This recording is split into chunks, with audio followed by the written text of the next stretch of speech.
Hello everyone.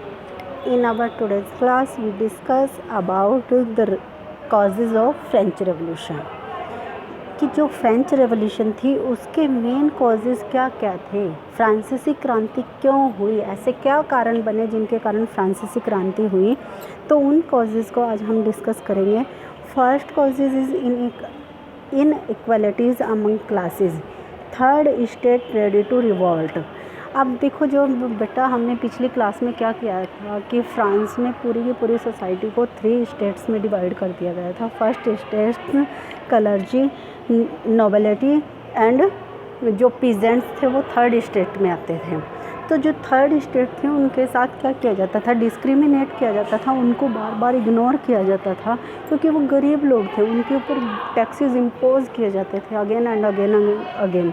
तो इससे क्या हो गया, जो थर्ड स्टेट थी वो क्या हो गई, एकदम से राइवल हो गई और उन्होंने क्या किया, रेडी टू रिवोल्ट, वो रिवोल्ट के लिए रेडी हो गई. सेकेंड था आपका शोरिंग नेशनल डेब्ट डेफिसिट स्पेंडिंग. अब सेकेंड रीज़न क्या था कि जो राष्ट्र था वो पूरा का पूरा कर्जे में डूब चुका था. क्यों डूब चुका था कि जैसे हमने पढ़ा है कि जो लुईस 16 थे उन्होंने वो शादी की थी किसके साथ, पर्शिया की जो ऑस्ट्रिया की जो प्रिंसेस थी मैरी एंटोनेट.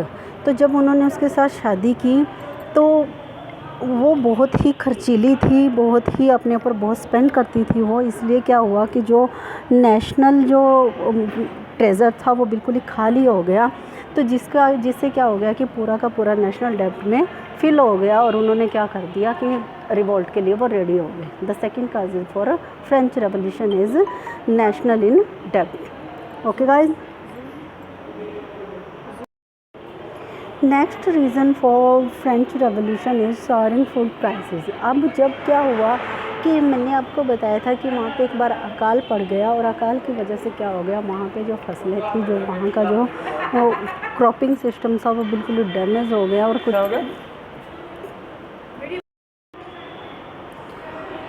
कि एकदम से क्या हो गया, जो फूड प्राइसेस थे उनको इंक्रीज़ कर दिया गया. अब जो गरीब लोग हैं वो उनको अफोर्ड नहीं कर पा रहे थे, इसलिए उन्होंने क्या किया, रिवोल्ट के लिए वो रेडी हो गए. And the fourth reason for French revolution is formation of the national assembly. National assembly को फॉर्म किया गया और उसमें क्या किया गया, कुछ गिने चुने लोगों को ही उसमें नॉमिनेट किया गया, जिससे क्या हो गया, लोगों के अंदर गुस्सा पैदा हो गया. अब जो इनइक्वालिटी थी उससे क्या रिज़ल्ट निकला है, enlightenment ideas, natural rights and inequality. अब जो थर्ड स्टेट थी, जब उनको लगने लगा कि हमें इग्नोर किया जाता है, हमारे साथ डिस्क्रिमिनेट किया जाता है, तो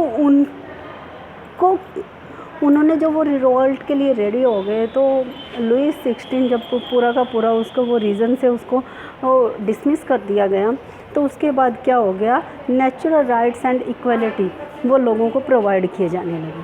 अब जो नेशनल डेब्ट हो गया था, सॉरिंग नेशनल डेब्ट, उसमें क्या हो गया, लुईस 16 फेल्ड इकोनॉमिक रिफॉर्म. उसकी वजह से क्या हो गया था कि जो लुईस 16 था वो कोई भी आर्थिक रिफॉर्म नहीं कर सकता था, आर्थिक सुधार नहीं कर सकता था. सॉरिंग फूड प्राइसेस बढ़ गए थे. क्यों बढ़ गए थे, जब मैंने बताया कि बैड हार्वेस्ट, क्योंकि जो फसल थी वो ख़राब हुई थी. अब फॉर्मेशन ऑफ नेशनल असेंबली बनी थी because of tennis court auth. जो टेनिस कोर्ट में एक शपथ ली गई थी असेंबली के मेंबर्स के द्वारा, उससे क्या किया गया था, फॉर्मेट किया गया था किसको, नेशनल असेंबली को. अब जब इक्वलिटी ली गई तो वो उससे इंस्पायर्ड थी अमेरिकन रिवॉल्ट से. जब जो इकोनॉमिक रिफॉर्म में फेल्ड हुआ लुईस 16, उससे स्टेट जनरल बना. Hunger and poverty because of bad harvest, bread riots and storming the Bastille. और क्या हो गया, जो टेनिस कोर्ट में जो शपथ ली गई उसकी वजह से क्या हो गया, स्टॉर्मिंग द बास्टाइल. बास्टाइल क्या बताया था मैंने आपको कि a type of jail, a type of prison. Next देखिए बेटा, French society was divided into 3 state. अभी हमने पढ़ा है कि फ्रेंच सोसाइटी को 3 स्टेट में डिवाइड कर दिया गया था. तो फर्स्ट स्टेट में कौन कौन आते थे आपके, high ranking members of the church. High ranking members मतलब जो क्लर्क थे, हाई रैंक पे था, जैसे बिशप हो गए आपके, वो हाई रैंक वाले जितने भी मेंबर्स थे चर्च में जो अपॉइंट थे वो फर्स्ट स्टेट में आते थे. Second, privilege class. Privileged class जो थी वो भी किस में आती थी, आपकी फर्स्ट स्टेट में आती थी। सेकंड स्टेट में आते थे आपके नोबिलिटी एंड प्रिविलेज्ड क्लास। वो ही आ गया आपका प्रिविलेज्ड क्लास। कौन से होते हैं आपके, आप जो क्लैरिकल काम करते हैं, जो रिटर्न वर्क करते हैं, उनको बोला जाता है प्रिविलेज्ड क्लास, ठीक है। थर्ड स्टेट में आते हैं आपके एवरीवन एल्स, हर कोई। इन ऊपर दो स्टेट में जो आते हैं उनको छोड़ के बाकी जो बचा वो हर कोई किस में आएगा, आपका थर्ड स्टेट में आएगा। उसमें कौन कौन हो सकते हैं आपके, from peasants in the countryside to wealthy bourgeois merchants in the city. वो किसान से लेकर वेल्दी जो मर्चेंट थे वहाँ तक, और अनप्रिविलेज्ड क्लास, अब जो क्लैरिकल फॉर्म में नहीं थे वो सारे के सारे ग्रुप किस में आते थे, आपके थर्ड स्टेट में।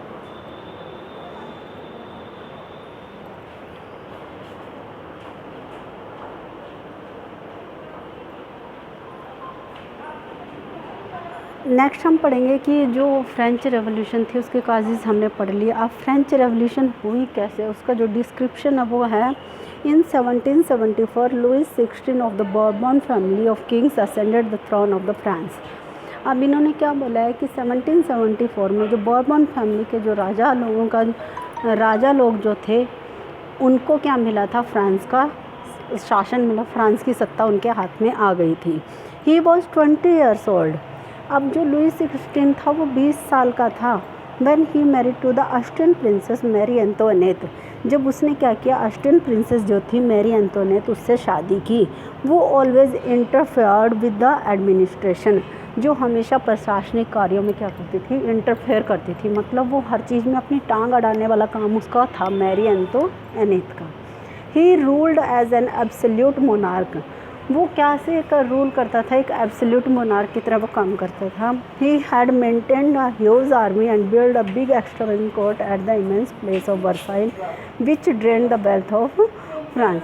अब वो क्या करती थी, हमेशा मैरी एंटोनेट जो थी उसने एक बड़ी आर्मी को, जो लुइस 16 था उसने क्या किया हुआ था, मेंटेन है ह्यूज आर्मी, उसने एक बहुत बड़ी आर्मी को मेंटेन किया हुआ था।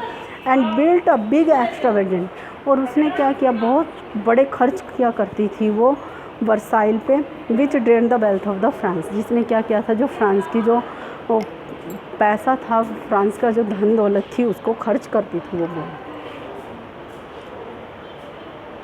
There was a political body known as state general to which their state sent their representative to discuss contemporary issue. वहाँ पे एक पॉलिटिकल बॉडी बनाई गई, एक राजनीतिक ढांचा बनाया गया जिसको स्टेट जनरल बोला जाता था। Which 3 state sent their representative to discuss contemporary, जिसके पास क्या करती थी, जो तीनों स्टेट्स थी ये अपने इश्यूज़ को डिस्कस करने के लिए उसके पास जाते थे, किसके पास, स्टेट जनरल के पास। However the monarch alone could decide when to call a meeting of this body, लेकिन डिस्कस सबके साथ होता था, लेकिन जो डिसीजन था वो ओनली राजा लिया करते थे। This the last time it was done in 1640, और ये ऐसा कब तक चलता रहा, 1614 तक चलता रहा। Each state had 1 vote irrespective of the number of representative. अब जो ये तीन स्टेट्स बनाई हुई थी, फर्स्ट स्टेट, सेकंड स्टेट और थर्ड स्टेट, इन सब के लिए सिर्फ एक वोट होती थी। उसमें मेंबर चाहे कितने भी थे, लेकिन एक स्टेट 1 वोट को डोमिनेट करती थी।